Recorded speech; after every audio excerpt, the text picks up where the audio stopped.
Hello everyone, welcome back to my YouTube channel. And आज हम discuss करने वाले हैं गैने ने जो भी लर्निंग का टाइप्स बताया था, जो लर्निंग की हायरार्की दी थी गैने ने। रॉबर्ट गैने इनका पूरा नाम है। तो इस 8 टाइप्स ऑफ लर्निंग को हम डिस्कस करेंगे। हायरार्की क्या होती है इसके बारे में पढ़ेंगे।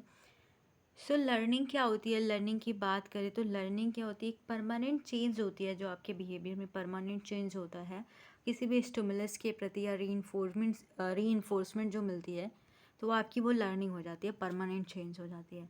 हायरार्की क्यों कहा गया है इसे गैने का हायरार्की क्यों कहा गया?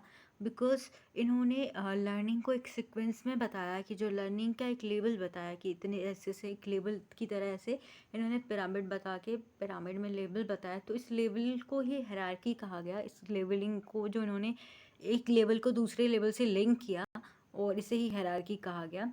तो जो रॉबर्ट गेने थे, was an American educational psychologist थे, और ये अपने कंडीशन ऑफ लर्निंग की एक जो बुक थी इन्होंने पब्लिश की थी, उसकी वजह से, ये कंडीशन ऑफ लर्निंग की वजह से बहुत फेमस हुए, और अमेरिकन साइकोलॉजिस्ट थे।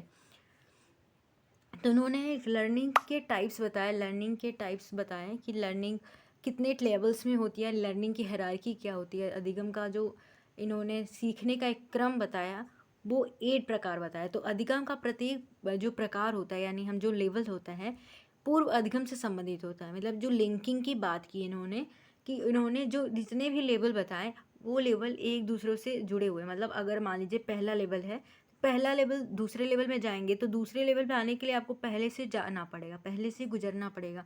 तीसरे में जाने के लिए आपको दूसरे लेवल से गुजरना पड़ेगा। मतलब ऐसे आपको एक लेवल को क्रॉस करके दूसरे लेवल में ही जाते हो। तो इन्होंने यही कहा है कि लिंकिंग की बात की है, कि एक लेवल दूसरे लेवल पे डिपेंड होता है। जो पहला लेवल होता है, मतलब पहला जो है वो तो पहला ही रहेगा, बेस होगा। फिर दूसरा जो लेवल होगा वो पहले पे डिपेंड होगा। इसी तरीके से एक दूसरे से जो लेवल हैं जुड़े हुए हैं। और अधिगमकर्ता क्या होता है कि कोई नया अंतिम व्यवहार उस समय तक अर्जित नहीं कर सकता। जो लर्नर्स होते हैं या स्टूडेंट्स होते हैं, उस व्यवहार को तब तक अर्जित नहीं कर सकते जब तक कि वो पूर्व अपेक्षित योग्यता विकसित नहीं कर लेते। मतलब उन्होंने लेवल बताया है, जब तक कि वो पहले लेवल में नहीं जाएंगे तब तक वो दूसरे लेवल तक नहीं पहुंच सकते। तो जो लर्नर होते हैं उनको पहले फर्स्ट लेवल में जाना होगा, देन दो सेकेंड लेवल पे, इस तरीके से वो लेवल क्रॉस करना होगा।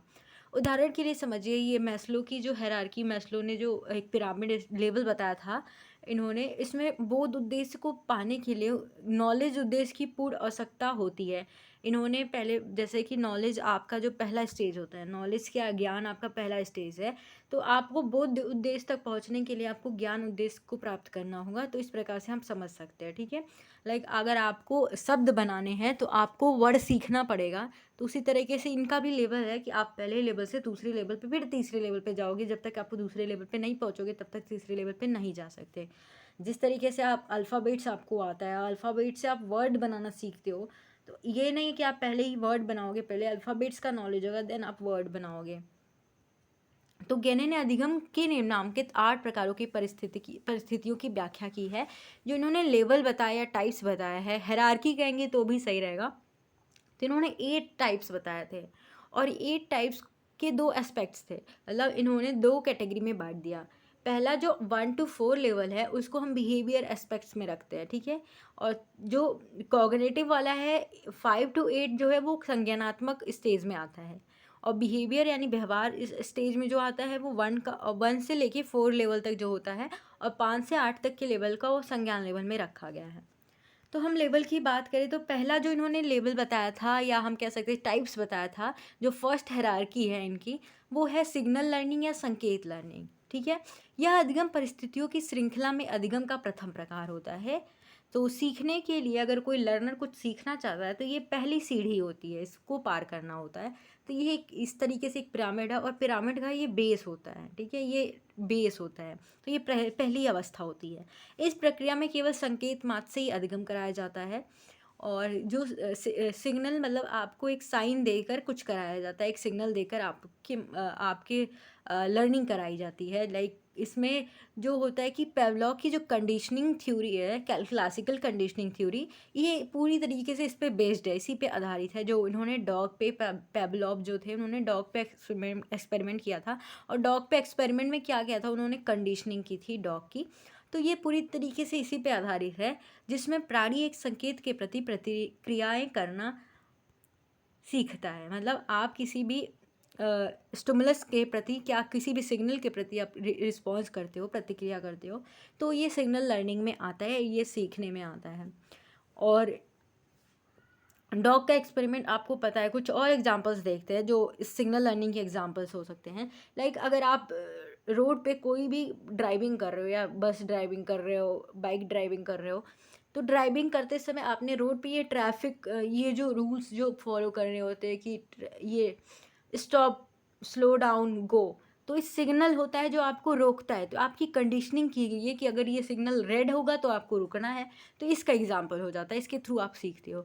दूसरी बात करें तो बहुत ही जर्नल में समझ सकते हैं कि जो स्कूल्स बेल्स होते हैं, जो घंटियाँ होती है जो बजाई जाती है, कि first period, second period, third period, तो आपकी कंडीशनिंग की जाती है कि आपको पता है कि अगर बेल बजी तो आपका लंच होगा, बेल बजी तो छुट्टी होगी। तो इसमें के एग्जाम्पल हैं, आप समझ सकते हो कि आपको संकेत के माध्यम से आपकी लर्निंग होती है, एक सिग्नल के माध्यम से आप सीखते हो। दूसरी बात करें तो उद्दीपक अनुक्रिया अधिगम होती है, जिसे स्टिमुलस रिस्पॉन्स लर्निंग कहते हैं। ये थॉर्नडाइक ने भी दिया था। अगर आपने स्टिमुलस रिस्पॉन्स थ्योरी या ट्रायल एंड एरर थ्योरी पढ़ी है थॉर्नडाइक की, तो ये जो थ्योरी है ये पूरी तरीके से स्किनर की ऑपरेंट कंडीशनिंग से ज़्यादा मिलती है, और थॉर्नडाइक के से थोड़ा इसका संबंध है, मतलब स्किनर पे ज़्यादा बेस्ड है। तो ऑपरेंट कंडीशनिंग पर आधारित अधिगम का रूप है ये। और गैने ने थॉर्नडाइक के प्रयास और मूल अधिगम तथा स्किनर के कार्य अनुबंधन अधिगम को इस वर्ग के अंतर रखा है। मतलब ये ज़्यादातर इन स्किनर ने जो एक्सपेरिमेंट किया था रैट्स पे, और थॉर्नडाइक ने जो कैट पे किया था, उस पे आधारित है ये। और स्टिमुलस रिस्पॉन्स लर्निंग होती है, और ये ऑपरेंट कंडीशनिंग में रखा गया है। इसमें क्या होता है कि किसी भी उद्दीपक की उपस्थिति में जब किसी अनुक्रिया का होना संभव हो जाए, तो वहाँ हम उद्दीपक अनुक्रिया अधिगम की परिस्थिति कहेंगे। मतलब आपको रिवार्ड और फेवरेबल रिजल्ट भी मिलना चाहिए। मतलब आप किसी भी चीज़ के प्रति क्रिया कर रहे हो और उसका फेवरेबल, मतलब आपके हिसाब से उसका रिजल्ट मिला, अच्छा रिजल्ट मिले, आपको रिवॉर्ड मिले, तो इस प्रकार की जो कंडीशनिंग होती है आपकी इसमें आती है। इसमें आपकी स्टिमुलस रिस्पॉन्स लर्निंग में आती है। आप इस तरीके से सीखते हैं। कुछ एग्जांपल समझिए। लाइक कि इस अधिगम के द्वारा छोटे बच्चों को शब्दोच्चारण सिखाया जाता है रिवॉर्ड देके। इसके अतिरिक्त कई अन्य क्रियाएं, जैसे कि उनके उच्चारण, उनके आचरण, भय आदि को सकारात्मक पुनर्बलन यानी पॉजिटिव रेइंफोर्समेंट देकर हटाया जा सकता है। जैसे कि अगर कोई बच्चा रोता है, तो ज़्यादातर, या आपने देखा होगा कि रोता हुआ बच्चे को कैसे चुप कराते हैं, कुछ उसके सामने कुछ या पॉजिटिव रीइंफोर्समेंट ला के, कुछ टॉफ़ी दे के, चॉकलेट दे के। आपने देखा होगा, ये बहुत कॉमन एग्जाम्पल है। तो बेसिकली क्या होता है कि आप पॉजिटिव एग्जाम्पल्स देखिए, लाइक पॉजिटिव रीइंफोर्समेंट देके, उसको चॉकलेट, टॉफ़ी दे के उसको सिखाते हो, तो वो रोना बंद कर देता है। तो उसको क्या करते हो, उसके उस बिहेवियर को हटा रहे हो। तो स्टिमुलस के प्रति वो रिस्पॉन्स दे रहा है, तो प्रतिक्रिया दे रहा है, तो आप उसके व्यवहार में परिवर्तन ला रहे हो, उसके इस व्यवहार को कम कर रहे हो। यानी उसको डर लग रहा था तो उसको कम कर रहे हो। तो ये प्रकार का इसमें आता है, इस प्रकार की लर्निंग होती है। थर्ड जो लर्निंग है वो श्रृंखला अधिगम यानी चेन लर्निंग कहते हैं जिसे। इसमें क्या होता है, जब प्राणी संकेत अधिगम एवं उद्दीपक अनुक्रिया संबंध अधिगम को पूर्व से परिचित हो जाता है, जब ऊपर के 2 लेवल पे पहुंच जाता है, तब श्रृंखला अधिगम की प्रक्रिया प्रारंभ हो जाती है। जो थर्ड लेवल है उसमें आता है। नाम से समझ आ रहा है, चैन होता है, लिंकिंग होती होगी। और गैनी ने 2 प्रकार की श्रृंखला अधिगम की व्याख्या की है। पहली है शाब्दिक श्रृंखला अधिगम तथा दूसरा अशाब्दिक, नॉन वर्बल व वर्बल जो अधिगम है, इन्होंने इसकी बात की है। इसमें क्या होता है कि जैसे कि आप चीज़ों को जोड़ते हो, एक सीक्वेंस में चीज़ों को करते हो। लाइक आपको क्या है, श्रृंखला बनाते हो आप। जैसे कि श्रृंखला अधिगम क्या, एक सीक्वेंस में चैनिंग होती है जो आप पहले सीख चुके हो। आप स्टिमुलस के प्रति रिस्पॉन्स करना सीख गए हो।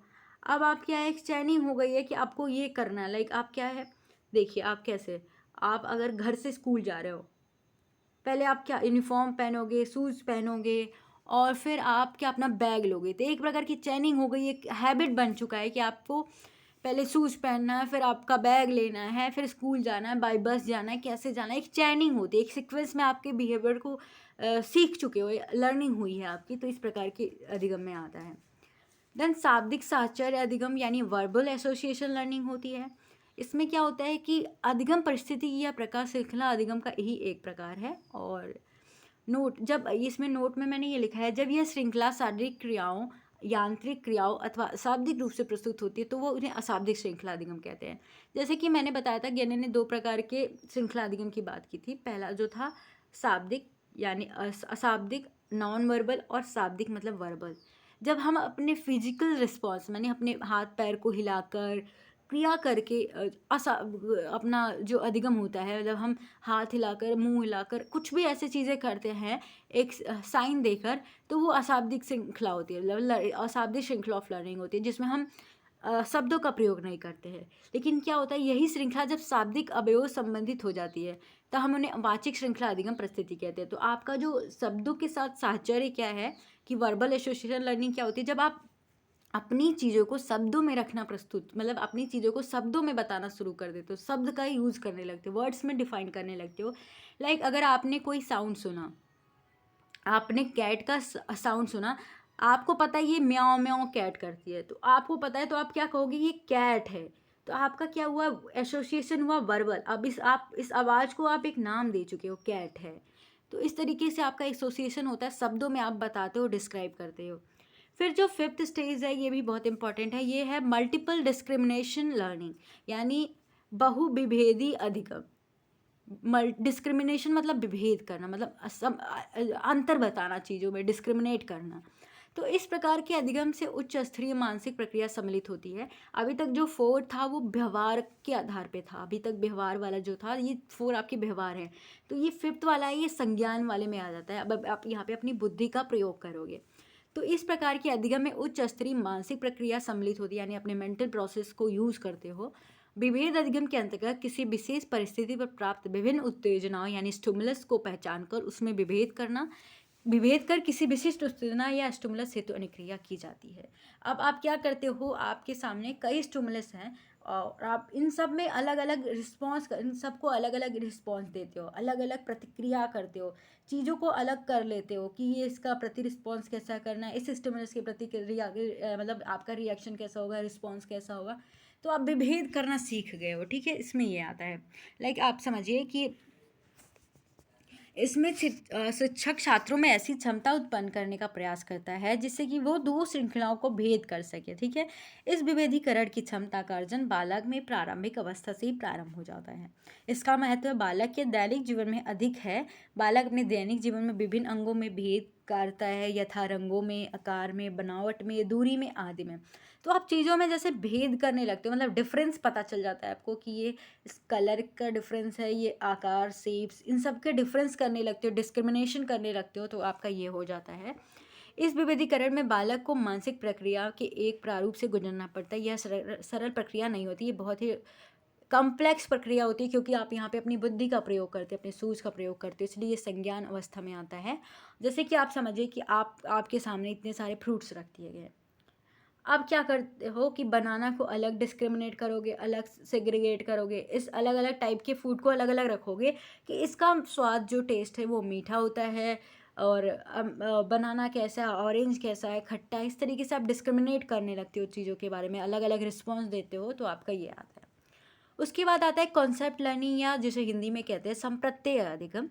इस अधिगम में क्या होता है कि परिस्थितियों के लिए डिस्क्रिमिनेशन लर्निंग का ज्ञान पूरा आवश्यक है। इसमें अगर आप इस स्टेज से गुजर रहे हो तो इससे पहले आपको डिस्क्रिमिनेशन स्टेज से गुजरना होगा। और इसमें कैंडलर ने क्या बोला है कि सर्वप्रथम संप्रत्यय अधिगम का उल्लेख किया था। जो कैंडलर थे उन्होंने संप्रत्यय यानी कॉन्सेप्ट लर्निंग का पहले उल्लेख किया था, रॉबर्ट गेने ने इसे आगे बढ़ाया था। जब छात्र किसी वस्तु या घटना या व्यक्ति के वर्ग या समूह को एक नामकरण के रूप में अधिगम करता है तो वह प्रत्यय अधिगम है। गिने ने संप्रत्यय अधिगम को इस प्रकार से परिभाषित किया है कि जो अधिगम व्यक्ति में किसी वस्तु या घटना को एक वर्ग के रूप में अनुक्रिया करना संभव बना देते हैं उन्हें हम संप्रत्यय अधिगम कहते हैं। मतलब आप अपने माइंड में कॉन्सेप्ट बना लेते हो कि कि ये व्यक्ति ऐसा है, इस व्यक्ति के प्रति ऐसा, मतलब अलग अलग कम्युनिटी के प्रति अलग अलग कॉन्सेप्ट आपका बन जाता है कि ये लोग ऐसे होंगे। तो कॉन्सेप्ट बन जाता है और आपकी लर्निंग इस तरीके से होती है, आप कॉन्सेप्ट बनाकर सीखते हो। लोग मतलब आप घटना वस्तु एक साथ जोड़ते नहीं, उसका एक ग्रुप में रखते हो कि ये चीज़ें एक स्टिमुलस है तो उसको अगर सेम स्टिमुलस है तो सेम कैटेगरी में रखोगे और सेम रिस्पॉन्स दोगे, तो आप एक कंसेप्ट बना चुके हो कि ये हमारा कल्चर, लाइक आप मान लीजिए आपका कल्चर कुछ है, तो आपके माइंड में एक कंसेप्ट बन गया कि हमें इस रूल से, मतलब इस रूट से जाना है, ये हमारा कल्चर है, हमको इसको फॉलो करना पड़ेगा, तो ये आपका कंसेप्ट है। और आप क्या करते हो, response to stimuli that a class of objects are in common. आप एक क्लास के स्टिमुलस को अलग रिस्पॉन्स करना सीख जाते हैं। Able to generalize to variety of condition like birds fruits में भी आप कैटेगरी कम्युनिटी के कंसेप्ट बन जाते हैं कि ये फ्रूट्स है, ये मतलब जस्ट आपका जो लर्निंग था, आपका पहला जो लर्निंग फोर्थ लेवल था, वर्बल एसोसिएशन था और डिस्क्रिमिनेशन स्टेज था। तो इसमें क्या होता है कि आप कॉन्सेप्ट आपका बन जाता है कि आप चीज़ों को अलग अलग कैटेगरी में रखकर उसको उसके प्रतिक्रिया कर सकते हो। सेवन्थ क्या है आपका, सिद्धांत अधिगम या प्रिंसिपल और रूल लर्निंग कहा जाता है। रॉबर्ट एम गेने के अनुसार सिद्धांत अधिगम की सातवीं परिस्थिति होती है जिसकी पूर्व आवश्यकता संप्रत्यय अधिगम है।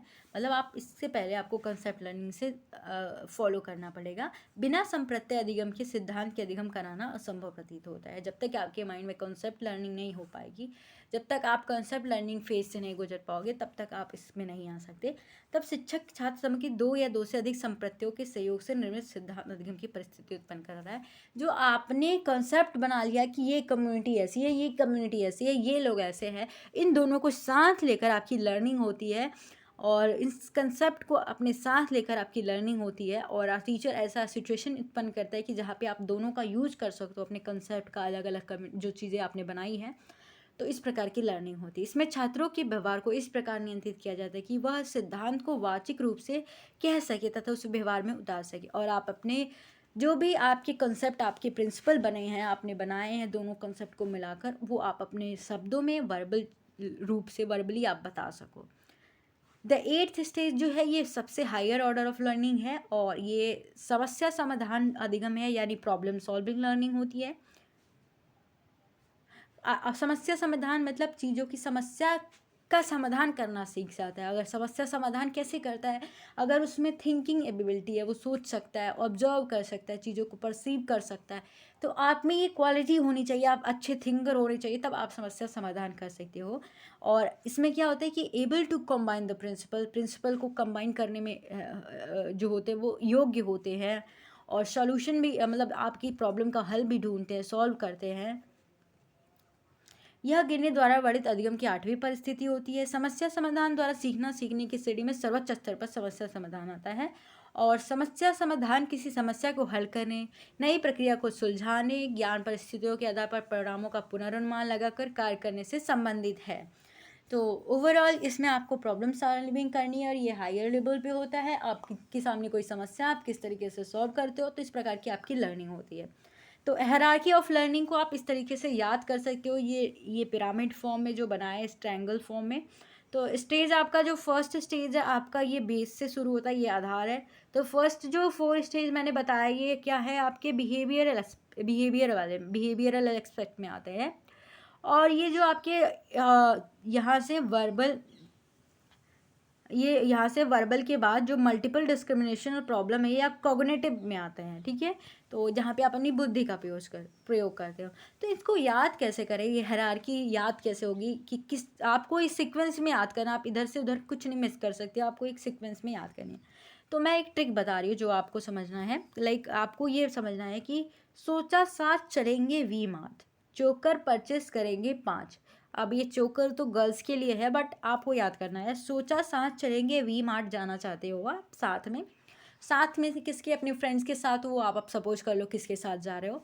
चोकर आपने गले में एक पहना जाता है नेकलेस, तो चोकर परचेस करेंगे 5, तो आप जाके वी मार्ट में 5 चोकर परचेस करोगे। सोचा का मतलब आपका सिग्नल लर्निंग, 7 का स्टिमुलस रिस्पॉन्स लर्निंग, सी आपका जो है वो चैनिंग है और वी आपका क्या हो जाएगा, वर्बल, एम आपका हो जाएगा मल्टीपल डिस्क्रिमिनेशन, सी आपका हो जाएगा यहाँ पे कॉन्सेप्ट लर्निंग, पी आपका हो जाएगा प्रिंसिपल लर्निंग, के आप करेंगे आपको स्किप कर दीजिए, करेंगे नहीं हो जाएगा, फिर 5 आएगा तो आप ये लास्ट का है ये प्रॉब्लम सॉल्विंग, आप करेंगे, आप इसको स्किप कर दीजिए तो टोटल आपके 8 हो जाएंगे। आई होप आपको वीडियो अच्छी लगी होगी और ये बहुत ही इंपॉर्टेंट टॉपिक है आपके सीटेट रीटेट के एग्ज़ाम के लिए, यूपीटेट के लिए। And thank you.